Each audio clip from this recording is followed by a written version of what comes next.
नमस्कार दोस्तों, कैसे हैं। 2126वें लेख में 11वें महीने के 18वें दिन, महीने के तीसरे सोमवार पर अवधपुरी भेल भोपाल से आप सभी स्नेहीजनों को जय श्री कृष्ण के साथ जय सोमनाथ। दोस्ती में मात्र दोस्ती का महत्व होता है। आज का विषय है दोस्ती का महत्व मात्र दोस्ती तक ही सीमित होना चाहिए। आज इसी को रेखांकित करने का प्रयास किया है।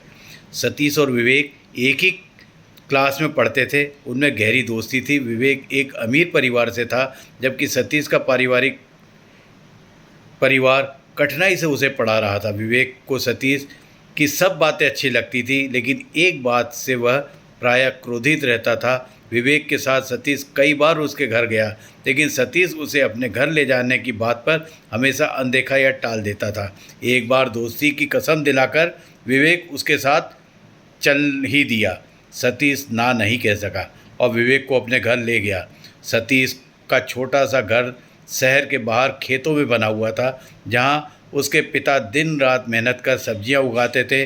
आसपास के सब लोग उसमें से जलते थे और सतीश के पूरे परिवार ने फिर भी यथासंभव आदर सत्कार के साथ उसे घर में बिठाया। सतीश को आज शर्म सी महसूस हो रही थी कि इतने आलीशान कोठी में रहने वाला विवेक उसके बारे में क्या सोच रहा होगा। कुछ घंटे यहाँ रुकने के उपरांत विवेक लौट गया। अगले दिन जब वह दोनों स्कूल में मिले, विवेक चुप था। सतीश समझ गया कि शायद विवेक ने उसका घर की हैसियत को देखते हुए संभव है कि अब वह मुझसे दोस्ती नहीं रखना चाहेगा। विवेक के व्यवहार से सतीश भी बहुत दुखी था और मायूस हो गया था। अब हमारी दोस्ती खत्म ही समझो। कुछ देर ऐसे ही दोनों चुपचाप बैठे रहे। सतीश बोला नहीं, इसीलिए मैं तुझे अपने घर में नहीं बुलाना चाहता था। तू कहाँ और मैं कहाँ, कहकर सतीश उठ कर चल पड़ा तो विवेक ने पीछे से आवाज़ दी, सतीश तू सही बोल रहा है। तू कहाँ और मैं कहाँ, कुछ मेल है हमारे दोनों का।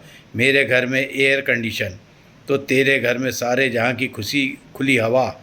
मेरे घर में एक ही छत के नीचे सो सकता हूँ और तू खुले आसमान में टिम टिम करते तारों के नीचे सो सकता है। मेरे घर के बाहर एक गार्डन मात्र है तो तेरे घर के आसपास हरे भरे खेत लहलहा रहे हैं। हम खाना खरीद कर खाते हैं और तुम सब अपना खाना खुद पैदा करके खाते हो।